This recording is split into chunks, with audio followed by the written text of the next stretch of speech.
أعوذ بالله من الشيطان الرجيم بسم الله الرحمن الرحيم الحمد لله رب العالمين والصلاة والسلام على أشرف الأنبياء والمرسلين وعلى آله وصحبه أجمعين رب اشرح لي صدري ويسر لي أمري واحلل عقدة من لساني يفقهوا قولي سبحانك لا علم لنا إلا ما علمتنا إنك أنت العليم الحكيم ولا حول ولا قوة إلا بالله العلي العظيم اللهم زدنا علما نافعا ورزقنا فهما النبي واسعا اللهم اجعلنا من المخلصين أما بعد.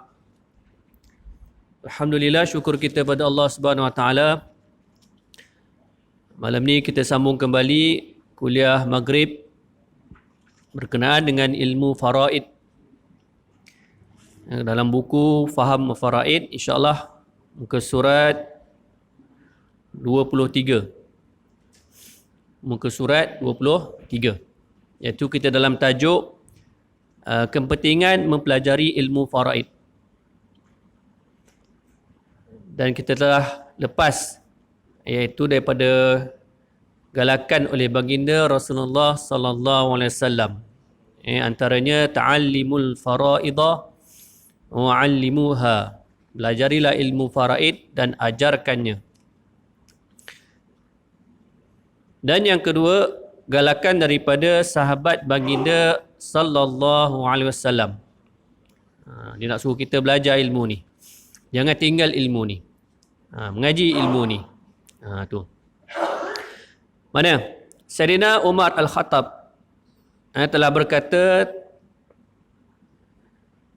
ta'allamus sunnata wal fara'idha wal lahna kama ta'allamuna al-Quran.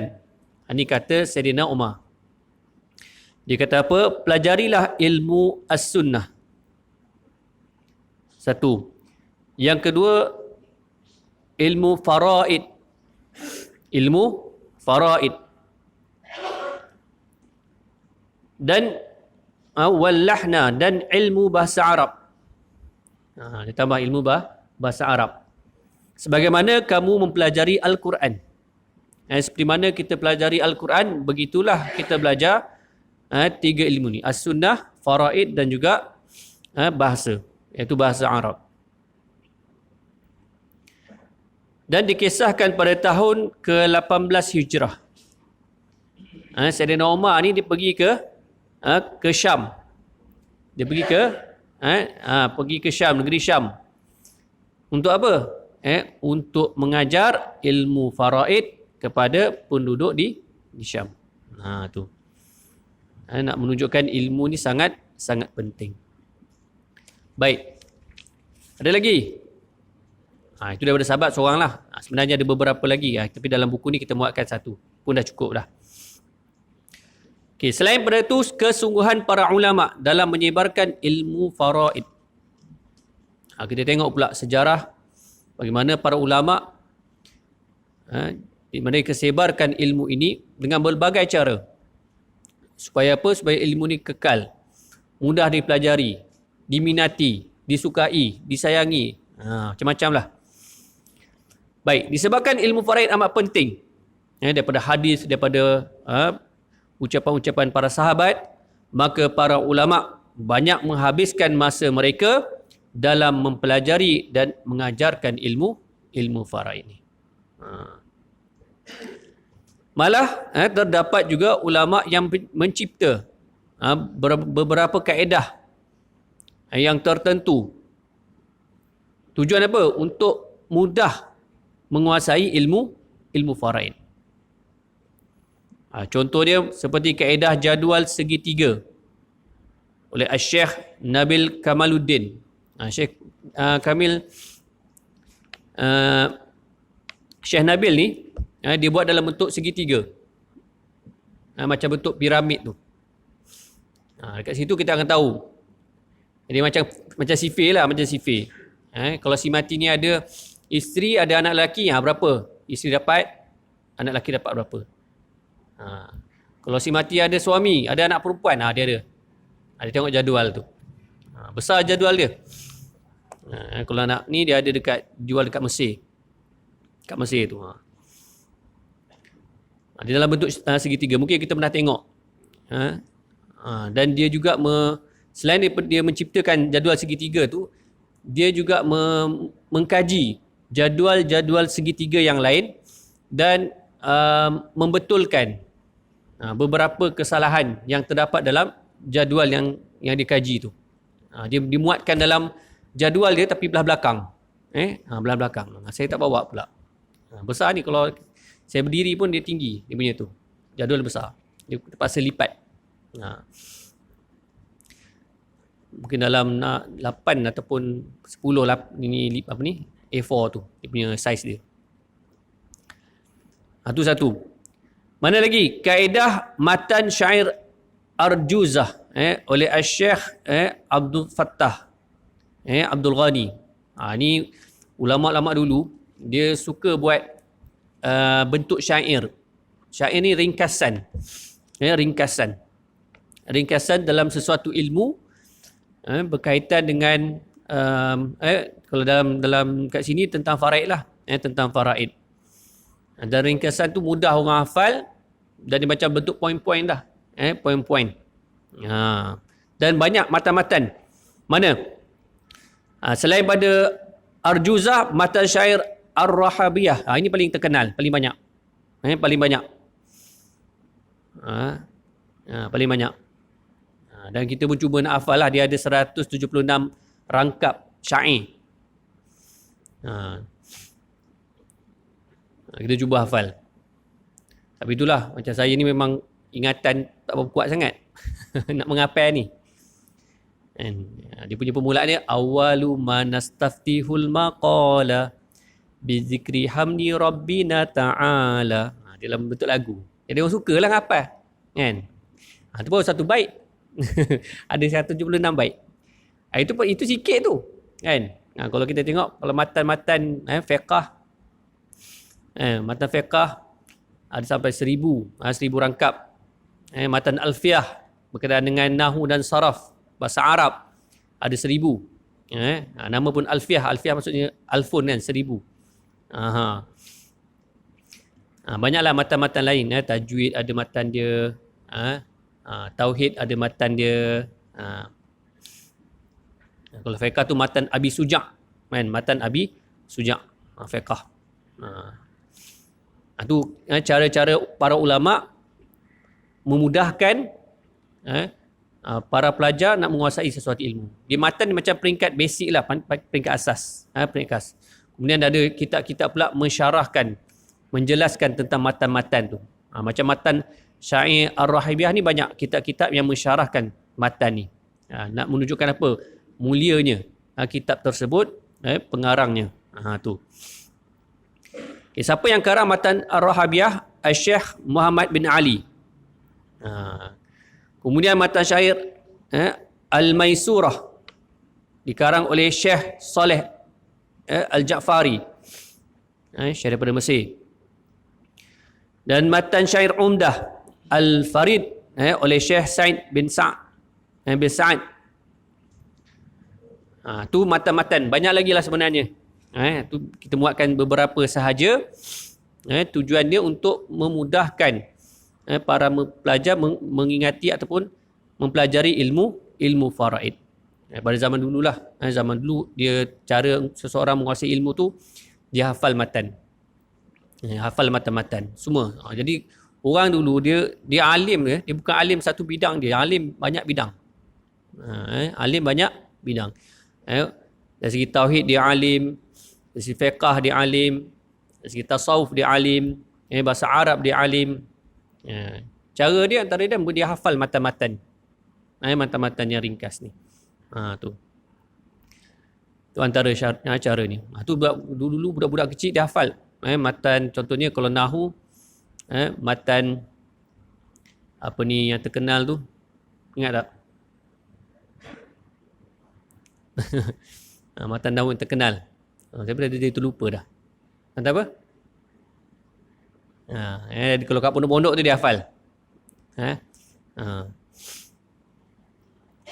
Baik. Itu antara cara nak menguasai. Dan selain pada itu, selain pada matan-matan, ringkasan matan-matan ni syair dalam bahasa Arab. Selain pada itu, kaedah syajaratul miras. Syajaratul miras oleh Al-Fadil Ustaz Imam Malik Nasirin. Dia guru kepada guru saya.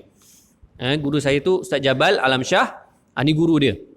Jadi Al-Fadil Ustaz Imam Malik Nasirin ni, dia buat satu kaedah namanya syajaratul miras.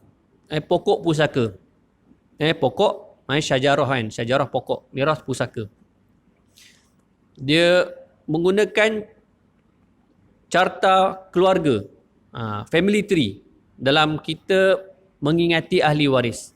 Dalam kita nak menentukan berapa bahagian ahli waris dan kita menentukan penghalangan sesama ahli waris. Dia menggunakan syajaratul miras. Dan begitulah yang diajar oleh Al-Fadil Almarhum Ustaz Jabal Alam Shah kepada saya. Dan kemudian daripada kaedah syajaratul miras tu, kita ubah suai sikit. Kita nampak kita boleh muatkan beberapa maklumat dalam peta keluarga tu. Yang kemudian kita namakan sebagai kaedah fajar. Sama juga, cuma kita inovasi sikit dan kita namakan kaedah fajar. Contoh macam dalam kaedah fajar tu, kita lukiskan si mati kan. Si mati, kemudian bawah dia tu ada anak dia. Bawah dia ada anak si mati. Walaupun si mati tu ada isteri kan, contohnya ada isteri, tapi kita tak buat si mati dengan isteri tu sebagai ada anak. Tu tujuan apa? Tujuan dia, kemungkinan si mati ni dia pernah berkahwin. Contohlah seorang lelaki meninggal dunia, dia baru je kahwin dengan isteri, kemudian dia meninggal. Tetapi dia pernah berkahwin sebelum ni. Pernah berkahwin dan ada anak. Ada anak. Kemudian isteri dia meninggal ataupun dia bercerai. Dia kahwin pula perkahwinan yang kedua, baru je kahwin, kemudian meninggal. Maka dalam kes ni, isteri bahagian dia akan dapat 1/8. Akan dapat 1/8. Bukan 1/4. Kalau dalam surah An-Nisa ayat yang ke-12 kan. Allah berfirman, walahunnar rubu'u mimma taraktum illam yakul lakum walad. Fa in kana lakum waladun falahunnas thumunu mimma taraktum. Kan? Ayat tu panjang, saya ambil yang bahagian tentang isteri tu. Isteri akan dapat 1/4 jika suami meninggal tidak mempunyai anak. Tapi kalau suami ada anak, maka isteri akan dapat 1/8. Allah kata. Dan isteri ni baru kahwin dengan suami dia. Suami meninggal. Tiba-tiba dia kata, orang kata dia dapat 1/8. Kenapa saya dapat 1/8? Saya baru je kahwin dengan suami. Saya tak ngandung lagi, tak ada anak lagi. Kenapa saya dapat 1/8? Ini ramai yang pertikaikan. Kenapa saya dapat 1/8? Okay. Kamu dapat 1/8 sebab suami kamu ada anak. Walaupun bukan dengan kamu. Dia pernah berkahwin dan mempunyai anak. Tak kira lah ramai ke sedikit. Dengan anak tersebutlah menyebabkan bahagian kamu mendapat 1/8.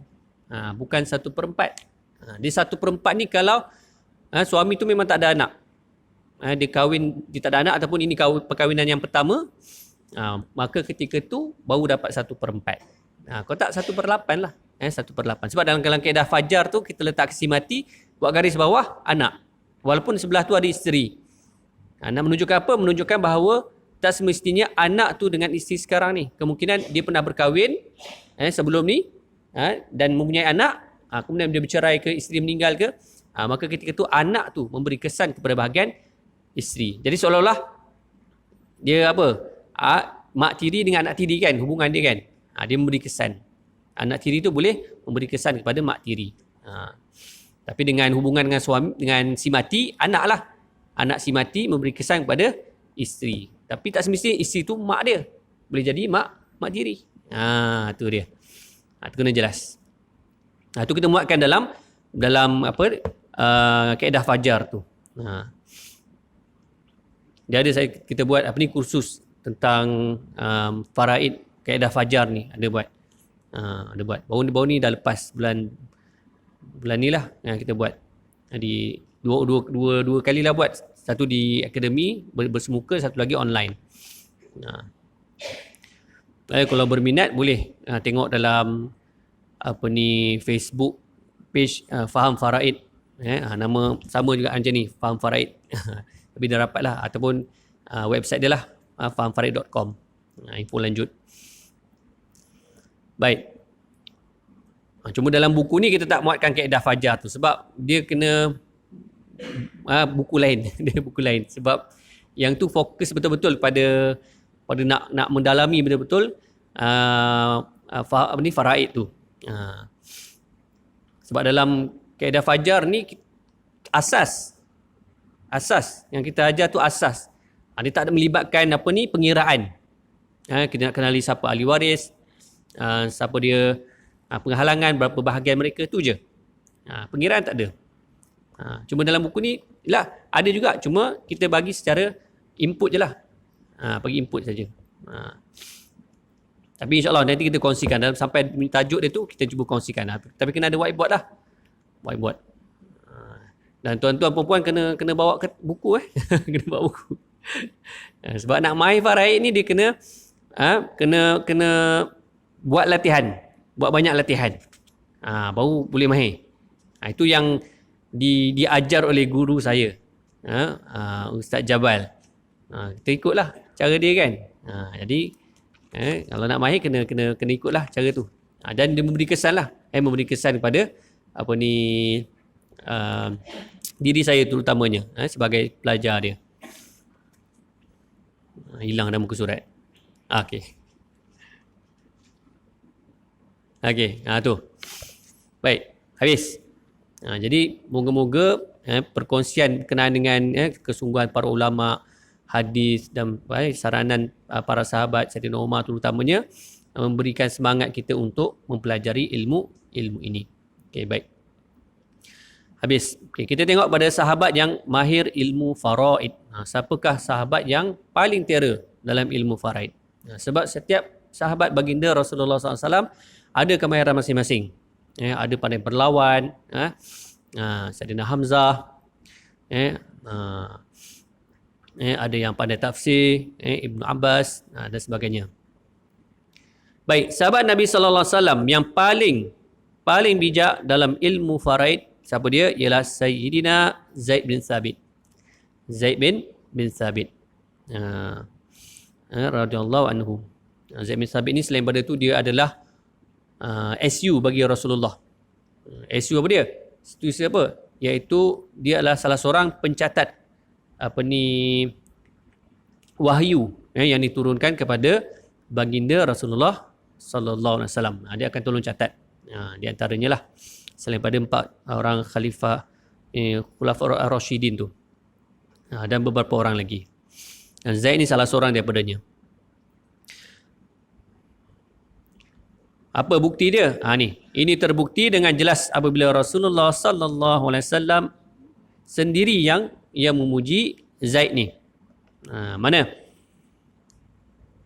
An Abi Kilabah an Anas radhiyallahu anhu qala Rasulullah sallallahu alaihi wasallam afradukum Zaid bin Thabit. Hadis ni panjang ni sebenarnya. Kita ambil cuma fokus pada sahabat yang mahir dalam ilmu faraid. Dalam hadis ni baginda Rasulullah cerita tentang beberapa orang sahabat yang mempunyai kelebihan tertentu. Cuma yang ni kita ambil pada Zaid sebab yang fokus kita pada adalah ilmu faraid. Okey.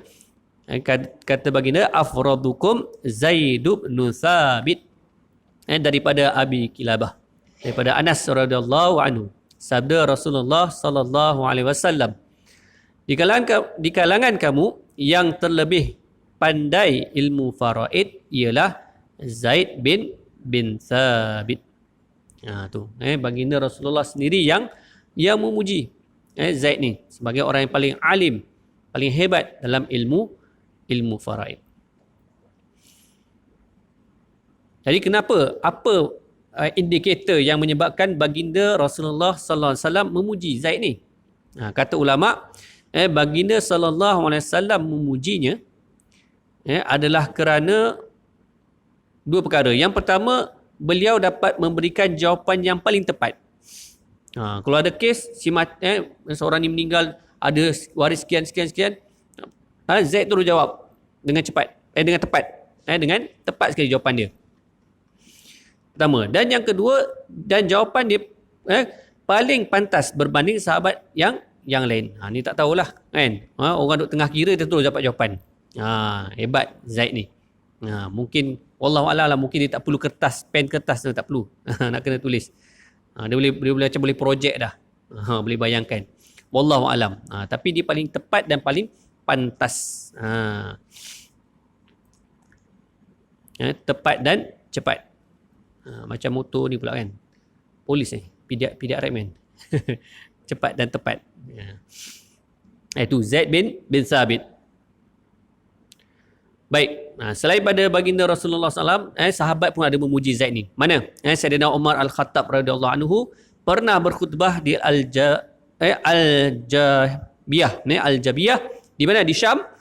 Kata Sayyidina Umar, barang siapa ingin bertanya tentang masalah faraid, masalah pusaka, maka jemputlah Zaid bin Sabit datang. Tu dia. Nak menunjukkan tingginya ilmu Zaid bin Sabit.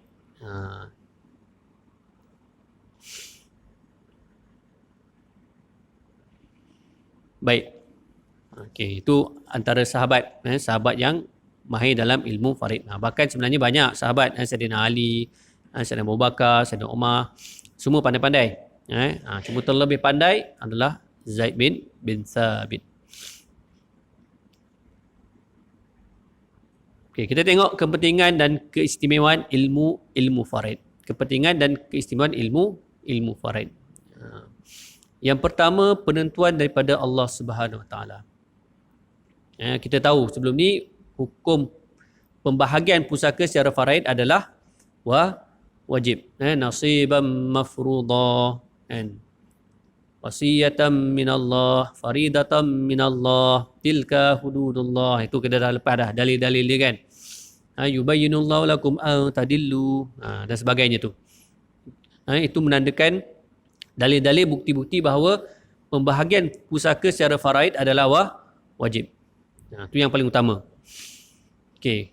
Dalam kat sini penentuan daripada Allah Subhanahu Wa Taala. Ilmu faraid tidak dijelaskan dengan terperinci oleh baginda Rasulullah sallallahu alaihi wasallam. Bahkan Allah Taala sendiri yang memberikan pembahagian tersebut di dalam mana? Surah An-Nisa ayat yang ke-11, iaitu pembahagian tentang anak lelaki, anak perempuan, ibu, bapa. Dalam ayat yang ke-11. Dan ayat ke-12, pembahagian pusaka untuk suami, isteri, adik-beradik lelaki seibu, adik-beradik perempuan seibu. Dan 176, pembahagian untuk adik-beradik lelaki seibu sebapa, dan adik-beradik perempuan seibu sebapa dan sebapa. Tu secara detail. Seperti mana yang telah dinyatakan sebelum ini. Jadi Allah Ta'ala telah menerangkan kadar pembahagian untuk bapa, ibu, anak lelaki, anak perempuan. Yang itu dalam ayat yang ke-11.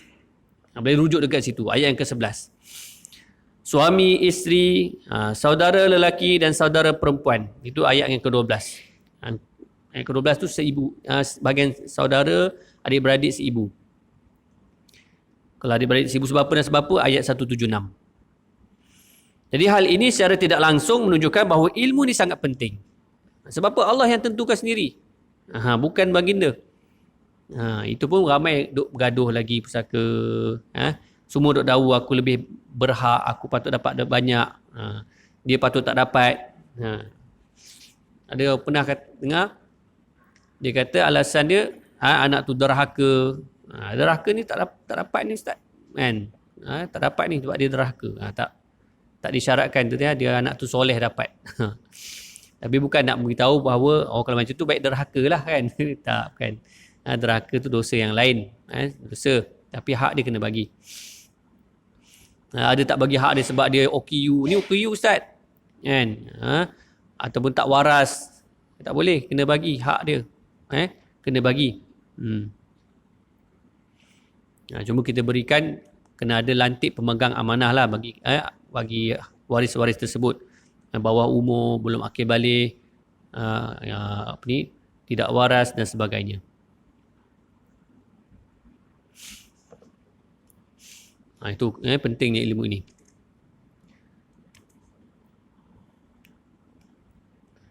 Dan setelah Allah ceritakan dalam ayat ke-11, 12 secara detail bahagian ahli waris, kemudian dalam ayat yang ke-13 Allah berfirman, tilka hududullah. Tilka hududullah. Apa? Segala hukum yang tersebut itu.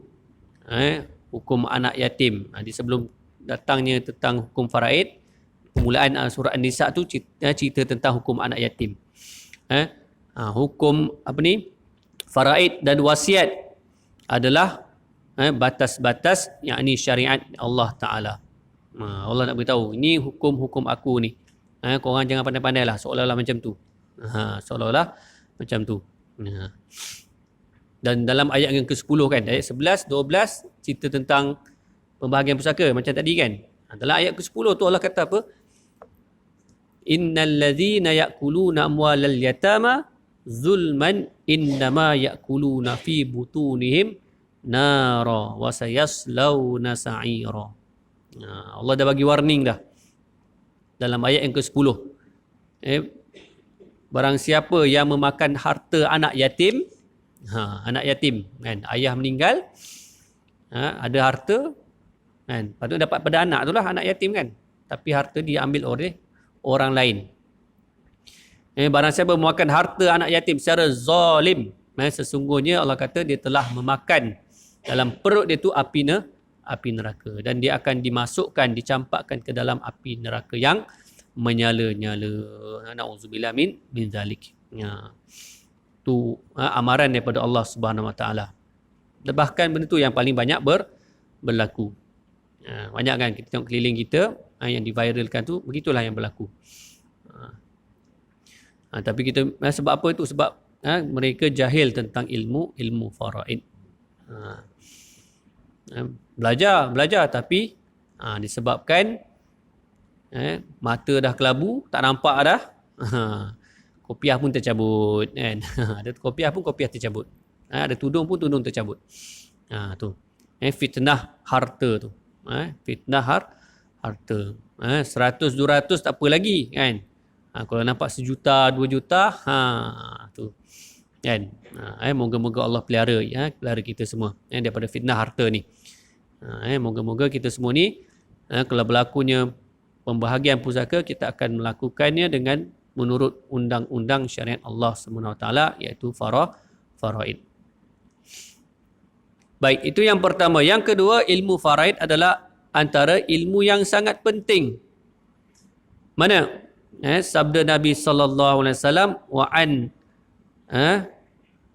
Abdullah ibn Umar anna Rasulullah sallallahu alaihi wasallam qala al-ilmu thalathatun wa ma siwa dhalik fadlun ayatun muhkamah wa sunnatun madiyah wa faridatun adilah. Atau kama qala. Dan daripada Abdullah bin Amr bahawa sesungguhnya Rasulullah sallallahu alaihi wasallam bersabda, ilmu itu ada 3. Dalam banyak-banyak ilmu ni sebenarnya dapat diringkaskan 3 saja ilmu. 3 saja ilmu. Dan selain daripada itu adalah lebihan sahaja. Ada lebihan sahaja, lebih-lebih saja. Mana? Yang pertama daripada 3 tu iaitu ayat-ayat berkenaan dengan hukum. Ayat-ayat berkenaan dengan hukum. Halal haram, wajib, haram, sunat, makruh dan sebagainya. 1. Yang kedua, sunnah yang betul. Sunnah yang betul. Dan yang ketiga ni, dan ilmu faraid yang adil. Ilmu faraid yang adil. Nak menunjukkan ilmu ni sangat-sangat penting. Mesti kita pelajari, mesti kita menguasai, dan yang paling penting sekali kita amalkan. Apabila berlakunya kematian, laksanakan faraid. Laksanakan faraid. Laksanakan macam mana? Laksanakan iaitu buat penentuan berapa bahagian. Ramai duk salah faham, laksanakan, oh macam ni ustaz. Okey, suami meninggal, okey, kita keluarkan, isteri ada penama, duit KWSP, okey dia keluarkan duit, keluarkan contohnya ada dalam bank tu ada 1 juta lah contohnya. Keluarkan 1 juta, letak depan dalam bilik, wari keliling, kita nak buat macam dengan duit tu. Adakah macam tu? Tak. Ini sebenarnya penentuan. Penentuan iaitu walaupun harta tu masih lagi dalam bank, masih lagi belum dikeluarkan, masih lagi belum dibahagikan lagi, diberikan kepada waris-waris, iaitu pertama sekali kita buat penentuan berapa bahagian ahli waris yang dapat. Tu sebenarnya. Yang tu sebenarnya. Yang tu yang sebenarnya. Kita ambil contoh mudah lah. Si mati meninggalkan suami dan seorang anak lelaki. Suami, isteri meninggal. Tadi suami meninggal kan? Isteri pula meninggal. So sekarang ni isteri meninggal. So berapa bahagian suami, berapa bahagian anak lelaki? Ada suami seorang lah, mana boleh 4 kan? Ada suami dan anak lelaki seorang. Okay. Kalau ikut dalam surah An-Nisa, Allah berfirman, walakum nisfu ma taraka azwajukum illam yakul lahunna walad. Fa in kana lahunna waladun falakumur rubu'u mimma tarakun min ba'di wasiyatin yusina biha audain. Suami-suami kamu akan dapat, wahai suami-suami, kamu akan mendapat 1/2 daripada harta yang ditinggalkan oleh isteri kamu ataupun isteri-isteri kamu jikalau mereka meninggal, mereka tidak meninggalkan anak, mereka tak ada anak, kamu akan dapat separuh, 1/2. Dan jikalau mereka ni mempunyai anak, bagi kamu 1/4. Jadi dalam kes ni ada suami, ada anak, maka suami dapat 1/4. Jadi anak lelaki akan dapat bakilah. Itu dalam hadis, dalam hadis al-hikul faraidah bi ahliha fama baqiya fahuwa li aula rajulin zakarin atau kama qala. Berikan hak faraid, hak yang ahli waris yang ditentukan kepada mereka, fama baqiya, dan bakinya tu diberikan kepada yang lelaki yang paling dekat. Sekarang ni anak lelaki dia akan dapat bakilah, iaitu daripada 1/4, baki dia 3/4. Jadi mungkin orang salah faham dengan hadis iaitu fama bakia. Adapun baki dapat pada anak lelaki. Jadi ambil dulu suami 1/4. Isteri dalam KWSP ada 4 juta. Suami ambil dulu 1 juta. Baki anak lelaki lagi 3 juta. Dia bukan macam tu. Jadi sebenarnya pengiraan tu, kita nak penentuan. Suami dah tahu dah hak dia berapa, 1/4. Okey, 1/4 pada semua harta pusaka isteri. Besar ke kecil, itulah bahagian dia, 1/4. Dia punya KWSP dia, saham dia, ASB dia, rumah dia, kereta dia, tanah dia, kebun dia, rumah dia buat sewa, hasil sewa bulan-bulan tu 1/4 suami punya. Pakaian dia 1/4 suami punya. Isteri pakai baju kurung ustaz, takkan suami dapat baju kurung juga kan? Memang betul, lelaki haram pakai pakaian wanita, tetapi hak dia ada hak, lelaki ada hak 1/4 pada baju kurung dia, pada telekung dia, pada barang kemas dia, dan segala kepunyaan dia, suami dapat 1/4. Dia dah tahu dah, okey 1/4 dah. Anak lelaki baki 3/4. Memanglah anak lelaki dia akan dapat baki, tapi dia kena buat pengiraan sebab kita nak tentukan berapa dia dapat. Sebab ada seorang, jadi baki dia 3/4. 3/4 dia tahu dah, dia akan dapat 3/4 pada setiap harta pusaka mak dia tu. Tu sebab untuk yang ahli yang dapat baki ni, dia berubah-ubah bahagian dia. Macam suami tu fix dah. 1/4, tak kira lah apa-apa keadaan pun, asalkan si mati ada anak, 1/4. Tapi yang ahli waris yang boleh berubah-ubah bahagian dia, macam anak lelaki kan, 3/4. 3/4. Tapi kalau dia ada contohnya 3 orang anak lelaki contohnya. Jadi baki 3/4 tu bagi 3 orang. 1/4 seorang. 1/4 seorang. Tadi 3/4 kan? Yang ni 1/4. Anak lelaki juga. Yang ni anak lelaki juga. Kenapa yang ni 3/4? Sebab dia ada seorang. Yang ni kenapa 1/4? Sebab dia ada 3 orang. 3/4 tu kena bagi 3 orang, dapat 1/4. Ini sebab 1/4. Kadang-kadang kelakar juga kan? Suami, isteri meninggal, contoh kan? Suami dapat 1/4. Anak lelaki dapat 3/4. Macam ni Ustaz. Berapa faraid? Kan? Kira dah 1/4 seorang. Tak apalah, kami dah bincang nak bagi sama rata. Nak bagi sama rata. Faham tak? Suami, isteri meninggal, ada suami 1/4. 3 orang anak lelaki. Kan? Baki dapat 3/4. Lepas tu kami bincang nak bagi sama rata Ustaz. Nak bagi sama rata. Kita buat faraid dulu, kemudian kami bagi sama rata. Sebenarnya yang faraid tu adalah bagi sama rata. Bagi sama rata sebenarnya. Sebab faraid pun suami 1/4, anak lelaki 1/4, 1/4, 1/4. Bagi sama rata pun sama tak? 1/4, 1/4, 1/4 macam tu. Tak ada masalah. Kadang-kadang orang keliru kan. Sebab itu yang paling utama, itu yang wajib. Itu yang dalam nasibam mafruḍah, tilka hududullah, semua tu, itu yang pertama tu, penentuan. Lepas tu bincang, adakah dia nak terima bahagian dia? Contoh, isteri ada KWSP kan contohnya, ada 4 juta. Kita kembali balik pada seorang suami, seorang anak, senang kira. So suami 1/4, anak lelaki 3/4. Kalau ikut dalam duit dalam KWSP, suami dapat 1 juta. Anak lelaki dapat 3 juta. Contohlah, suami kata tak apalah kan. Ayah atau anak lelaki kata tak apalah ayah, kita bagi sama rata lah. Bagi sama rata. Maknanya suami akan dapat 2 juta, anak lelaki akan dapat 2 juta. Anak lelaki tu setuju. Anak lelaki tu setuju. Maka ketika tu boleh, walaupun duit masih lagi kat bank lagi. Kan? Tak ada masalah. Maknanya nanti suami keluarkan duit, dia ambil 2 juta. Ataupun transfer, yang 2 juta masuk akaun dia, 2 juta lagi masuk akaun anak lelaki. Tak perlu kata kena depan mata tu. Tak perlu sebenarnya. Tak perlu. Dan pembahagian secara sama rata ni, kena ingat, dia muafakat ni sebenarnya, yang memberi keizinan, yang melepaskan hak adalah orang yang dapat banyak dalam faraid. Apabila bagi sama rata, bahagian dia berkurang. Orang ni yang perlu bersetuju. Bukan orang yang dapat faraid sedikit, kemudian bagi sama rata dapat banyak, yang ni tak perlu setuju. Dia setuju pun tak guna. Dia setuju apa? Dia dah dapat sikit faraid. Kan? Kemudian dia setuju nak dapat banyak. Ini bukan setuju. Itu tamak namanya. Kan? Mencekik nama dia tu kan. Sebab apa? Dia dah faraid sikit. Kan? Kalau bagi sama rata dapat banyak. Ini dia nak minta. Dia nak minta. Dia tak boleh setuju. Dia kena minta. Yang setuju, yang dapat faraid banyak. Kalau bagi sama rata, dia akan kurang. Orang ni yang kena bersetuju. Macam tadi kan.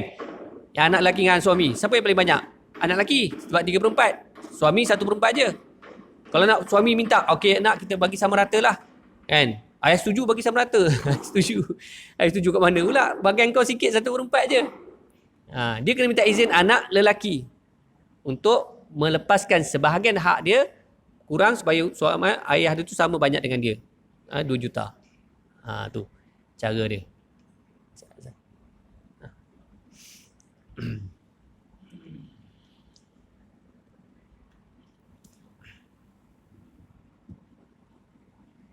Okey, baik. Jadi itu cara dia Iaitu kalau nak bagi sama rata, muafakat maksudnya apa? Muafakat bukan semua tapi yang paling banyak dapat faraid. Kalau bagi sama rata bahagian berkurang, maka ketika tu dia perlu bersetuju. Contoh yang lain, si mati ada 5 orang anak. 2 anak lelaki ataupun seorang anak lelaki, 4 orang lagi anak perempuan. Jadi pembahagian dia dalam surah An-Nisa ayat yang ke-11. Yusikumullahu fi auladikum lizzakari mislu hazzil unsayain. Allah mewasiatkan, Allah memerintahkan pembahagian pusaka terhadap anak-anak kamu, iaitu lelaki mendapat 2, perempuan dapat 1. Ringkas, tetapi dia punya pecahan dia, pengiraan dia sangat banyak. Kalau ada 5 orang anak, seorang lelaki, 4 perempuan, lelaki mesti dapat 2 kali ganda. 2, 3, 4, 5, 6. Lelaki akan dapat 2/6, perempuan 1/6, 1/6, 1/6, 1/6. Jumlah semua 6/6 habis. So dalam pembagian faraid, lelaki dapat banyak. Lelaki dapat banyak. Nak muafakat bagi sama rata, yang lelaki ni yang kena setuju, bukan orang perempuan ni. Sebab mereka punya bahagian 1/6 je. Seorang. 1/6 je. Dia tu dia kata, Ustaz kami dah sepakat 4 orang ni nak bagi sama rata. Yang ni tak tanya. Tak apa Ustaz, kita guna kaedah demokrasi. Dalam faraid tak ada demokrasi. Dari tempat lain ada demokrasi. Sekarang ada isu kan demokrasi kan. Ini diktator ni. Okay. Dalam faraid dia diktator. Faraid bukan politik apa ni. Ni pasal hukum faraid. Dalam faraid dia ada diktator. Siapa yang diktator? Yang dapat banyak dalam faraid, dia yang menentukan. Sama dia nak bagi sama rata atau mutlak, itu hak dia. Itu hak dia. Itu hak dia. Yang telah ditetapkan siapa? Allah Ta'ala. Surah Nisa tu. Surah Nisa tu. Bukan siapa-siapa. Allah sendiri yang letak. Bukan Rasulullah pun tak. Jadi nak bagi sama rata, yang seorang lelaki ni kena setuju. Bukan 4 orang. Tu masuk muafakat. Bukan muafakat semua setuju. Tak. Bukan. Kena faham muafakat tu macam mana.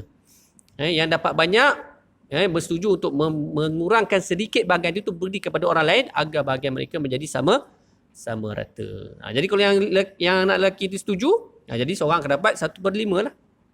Yang anak lelaki itu daripada 2/6 menjadi 1/5 berkurang, dan yang perempuan 1/6 menjadi 1/5 bertambah. Sebab apa? Dia dapat daripada yang lelaki. Itu cara dia. Itu cara dia. Baik.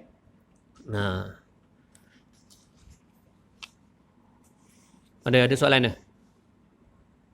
Boleh? Okey, sikit lagi. Okey, yang ketiga, kita habis yang last ni. Kunci, kepentingan ataupun keistimewaan ilmu faraid. Kunci kepada ilmu-ilmu yang lain. Ni best faraid ni. Kalau kita belajar, kita akan banyak ilmu kita akan belajar. Akan dapat. Di antara kehebatan ilmu ini adalah ia membawa kepada ilmu-ilmu yang lain yang berkaitan dengannya. Mana? Ini kerana tahap penguasaan seseorang terhadap ilmu faraid bergantung kepada penguasaannya terhadap ilmu-ilmu yang berkaitan dengannya. Mana? Antaranya adalah ilmu ibadah. Seperti nazar, badal haji, zakat berkait. Kalau dia ada badal haji, kena keluarkan badal haji dulu. Tolak sebelum difaraidkan. Ilmu muamalat. Seperti riba dan hutang. Riba, kalau dia ada harta daripada riba, harta yang tidak patuh syariah, itu kena keluarkan dulu. Itu tak jadi harta pusaka. Kalau ada hutang, kena bayar hutang dulu baru difaraidkan. Dia ada step-step dia. Kemudian ilmu munakahat, pernikahan. Suami isteri. Mestilah pernikahan yang sah. Kalau tidak sah, tidak dinamakan suami isteri.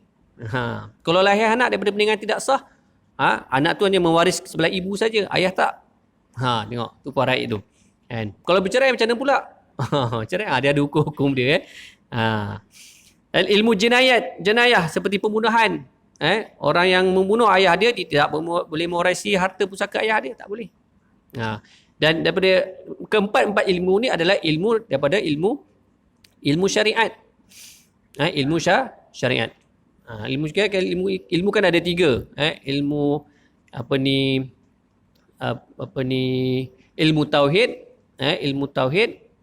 ilmu fiqh, ini ilmu fiqh ni, atau ilmu syariat, kemudian ilmu tasawuf. Kalau ilmu tauhid macam mana pula?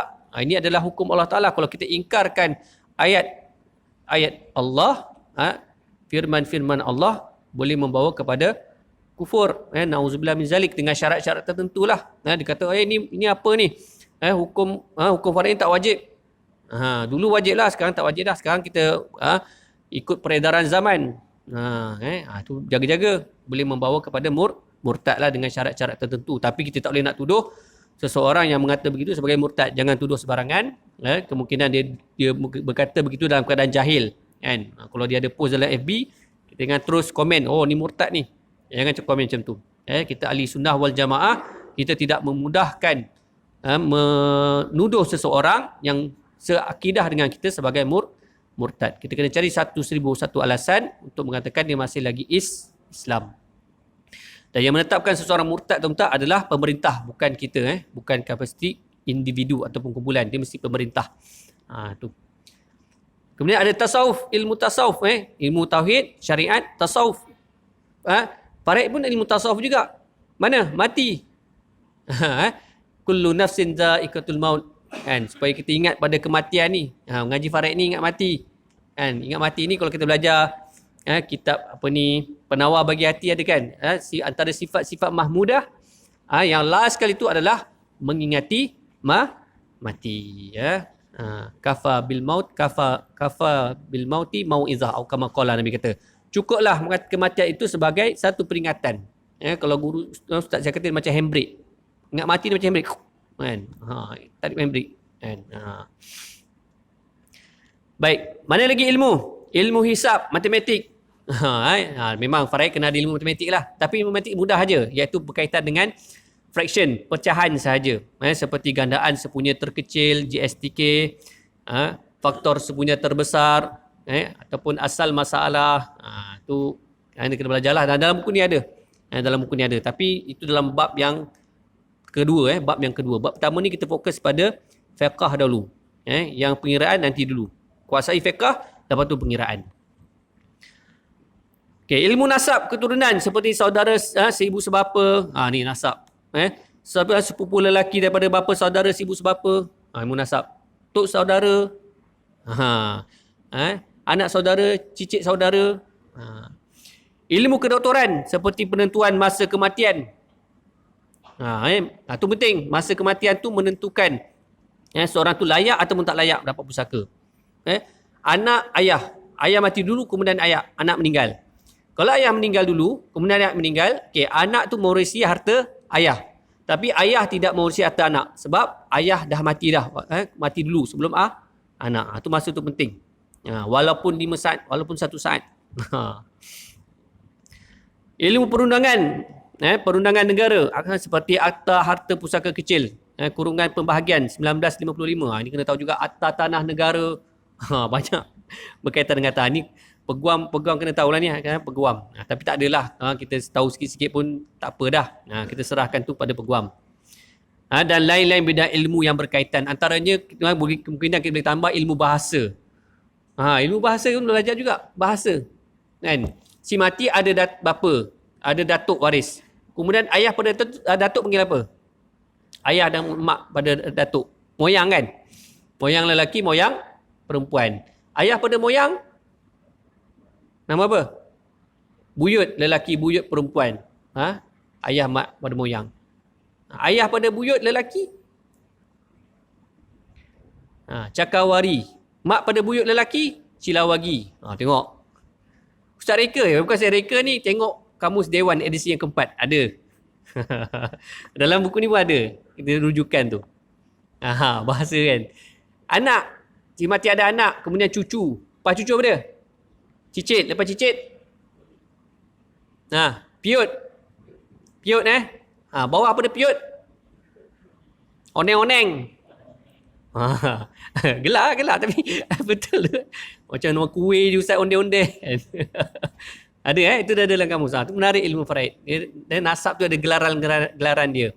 Tapi tengok apa tempat tu lah kan. Kalau orang Jawa mungkin ada bahasa dia. Orang Banjar ada bahasa dia. Ini bahasa standard. Bahasa yang standard. Baik. Itulah. Dan banyak lagi lah. Kalau kita belajar ilmu faraid, macam-macam kita akan jumpa. Macam-macam ilmu kita akan ketemui insyaAllah. Baik. Jadi setakat tu pada malam ni. Apa yang baik itu datang daripada Allah Subhanahu Wa Taala. Apa kekurangan itu daripada kelemahan diri saya sendiri. Saya mohon ampun dan maaf. Kita akhiri macam tasbih kafarah dan surah Al-Asr. Subhanakallahumma bihamdika. Asyhadu an la ilaha illa anta astaghfiruka wa atubu ilaik. Bismillahirrahmanirrahim. Wal 'asr innal insana lafi khusr illa allazina amanu wa 'amilus solihati wa tawassaw bil haqqi wa tawassaw bis sabr. A'udzubillahi minasyaitonir rajim. Bismillahirrahmanirrahim. Rabbana atina fid dunya hasanah wa fil akhirati hasanah wa qina azabannar wa adkhilnal jannatal firdausal a'la bi ghairi hisab. Al-abrar ya aziz ya ghafar ya rabbal alamin. Ya Allah Tuhan kami, kurniakanlah kepada kami kebaikan, kejayaan, kebahagiaan di dunia dan di akhirat, dan masukkanlah kami ke dalam syurga Firdausmu tanpa hisab bersama kedua ibu bapa kami, ahli keluarga kami, sanak saudara kami, jiran-jiran kami, sahabat anak kami, guru-guru kami, murid-murid kami dan seluruh umat Islam. Wa sallallahu ala sayyidina Muhammad wa ala alihi wasallam. Alhamdulillahirabbil alamin. Allah